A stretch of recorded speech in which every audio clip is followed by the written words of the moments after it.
இந்த ஒரு பதிவுல நம்ம என்ன பார்க்க போறோம்னா, ஏடிஎம்கே பிஜேபி கூட்டணி வருமா வராதா அப்படின்றதுக்கு ரெண்டு பக்கமுமே கடந்த சில நாட்களா அந்த தலைவர்கள் பண்ண ரியாக்ஷன், அவங்க கொடுத்த பேட்டி, இதை வச்சே நம்ம ஓரளவுக்கு கெஸ் பண்ணிட முடியும் அதோட உறவுகள் எந்த அளவுக்கு போயிட்டு இருக்கு அப்படின்றத. ஃபர்ஸ்ட் விஷயம் நீங்க பாத்தீங்கன்னா, நம்ம அண்ணாமலை அண்ணையில இருந்து ஆரம்பிச்சோம். அண்ணாமலை லண்டன் போயிட்டு வரதுக்கு முன்னாடி போனதுக்கு முன்னாடி ரெண்டு இதையும் எடுத்து பார்த்தீங்கன்னா தனியாவே டிஃபரன்ஸ் தெரியும். போனதுக்கு முன்னாடி அவர் எடப்பாடியை போட்டு போல போனோம்னு பிறந்திருப்பாப்புல. முக்கியமா என்னன்னா, அவரை தற்கொலையில வேற பேசியிருப்பாப்புல.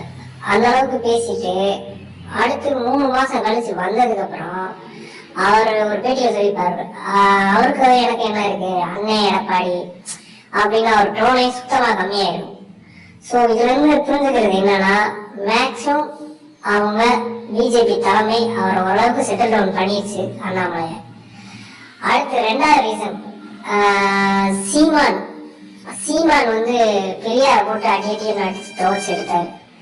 அப்பவும் பாத்தீங்கன்னா அண்ணாமலை பெருசா ஒரு ரியாக்ஷன் கொடுக்கல. அப்படியே ஒரு மேலோட்டமா அண்ணனுக்கு ஏதாவது ஆதாரம் வழங்குறதுலாம் நான் கொடுக்குறேன் அப்படின்றதோட கடந்து போயிட்டாரு.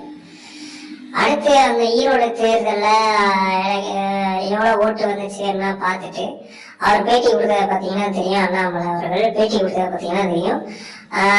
பெரியார ரொம்ப விமர்சிச்சாரோ அந்த மாதிரி வகையில அண்ணன் அதிகமா பேசிட்டாரு அப்படின்ற டோன்ல ஒரு மாதிரி சொல்லியிருப்பாங்க. சோ இதுவுமே ஒரு இண்டிகேஷன் தான், ஏடிஎம்கே கூட பிஜேபி போறதுக்கான இண்டிகேஷன். ஏன்னா பெரியார இவங்களுமே கொண்டாடுவாங்க, ஏடிஎம்கேவும். ஆனா பெருசா இல்லைனாலும் ஓரளவுக்கு அந்த இது இருக்கும். அப்புறம் மூணாவது ரீசன் பாத்தீங்கன்னா, இப்ப தமிழிசைக்கா நாங்க 2 பேரும் அக்கா தம்பி உறவு அப்படி இப்படின்னு நிறைய பேசி பயங்கரமா பேசியிருந்தாங்க இப்ப பட்ஜெட் விளக்க பொதுக்கூட்டத்துல. சோ இதுல இருந்து என்ன தெரியுதுன்னா, எல்லாமே செட்டில் டவுன் ஆயிடுச்சு, அண்ணாமலையை சமாதானப்படுத்திட்டாங்க.